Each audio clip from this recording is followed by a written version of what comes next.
আজকে তোমাদের সাথে আমার স্পেশাল বন্ধুর সাথে আলাপ করাবো। কে বলো তো? Dear dandruff. তো এটা কিন্তু আমার সাথে সারাক্ষণ থাকে, শীত গ্রীষ্ম বর্ষা সারাক্ষণ। অন্য আমার কাছের মানুষরা থাক আর না থাক পাশে, কিন্তু ডিয়ার ড্যান্ড্রফ আমার পাশে থাকবেই থাকবে। তাই এই যে উপায় বের করছি। একটা বাটি নিয়েছি, তাতে একটু নারকেল তেল নিয়েছি, তারপর একটা শ্যাম্পু নিয়েছি, আর একটু পাতিলেবু দিয়েছি। তো এই যে ভালো করে মিশিয়ে মিশিয়ে লাগাবো এখন চুলটার মধ্যে।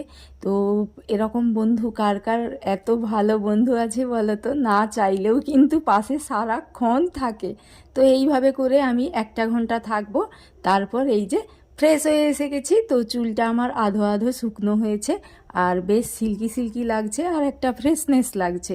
তো মন থেকে একটা বেশ ভালোই খুশি খুশি লাগছে। তো এটা কিন্তু সপ্তাহে 2বার করতে হবে, একবার করলে হবে না। তো চলো টাটা সবাইকে।